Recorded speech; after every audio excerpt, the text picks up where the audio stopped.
In Greek mythology, few creatures are as instantly recognizable as the Cyclopes, the one-eyed giants known for their strength, craftsmanship, and raw power. The name Cyclops comes from the Greek words kyklos, meaning circle, and ops, meaning eye, literally translating to circle-eyed. While modern culture often portrays Cyclopes as mindless monsters, their story in ancient mythology is far more complex. The Cyclopes were not all the same. There were actually 3 different generations of Cyclopes across Greek myths, each with unique roles and origins.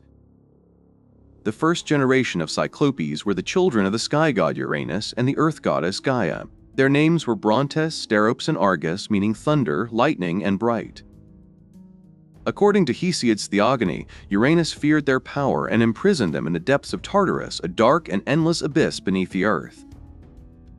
When the Titan Cronus overthrew Uranus, he too kept the Cyclopes trapped, fearing their strength.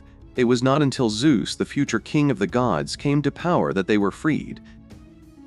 In gratitude, the Cyclopes forged some of the most legendary weapons in Greek mythology: Zeus's thunderbolts, Poseidon's trident, and Hades' helmet of invisibility. These gifts helped the Olympian gods defeat the Titans in the Great War known as the Titanomachy. From that point on, these Cyclopes became known as divine blacksmiths, working beneath Mount Etna and other volcanic regions, crafting weapons for the gods. The second and more famous generation of Cyclopes appears in Homer's Odyssey, where they are portrayed very differently from the earlier divine smiths. These Cyclopes were pastoral giants who lived solitary lives, each in his own island or cave, far removed from the order and structure of civilization. They did not farm or build cities, nor did they follow laws or any kind of social order. Homer portrays them as lawless and primitive, living directly off nature. They showed no concern for the gods or for one another, and among these solitary giants, one figure stands out above the rest: Polyphemus, the son of Poseidon. When Odysseus and his men arrived on Polyphemus's island after the Trojan War, they entered the Cyclops' cave hoping for food and shelter. But Polyphemus was not welcoming.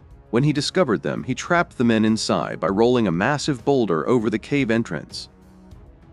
In a terrifying display of strength and cruelty, Polyphemus devoured several of Odysseus' men. But Odysseus, known for his cleverness, devised a plan. He offered Polyphemus wine, which the giant eagerly drank. When asked his name, Odysseus cunningly replied that his name was Nobody. When Polyphemus cried out for help, the other Cyclopes asked who was hurting him, and he could only reply, "Nobody is hurting me," leading them to believe nothing was wrong. The next morning, Odysseus and his men escaped by clinging to the undersides of Polyphemus's sheep as they left the cave. But as they sailed away, Odysseus made a fatal mistake. He revealed his real name, taunting the Cyclops from the safety of his ship. Enraged, Polyphemus prayed to his father Poseidon to curse Odysseus, asking that his journey home become long, painful, and filled with hardship.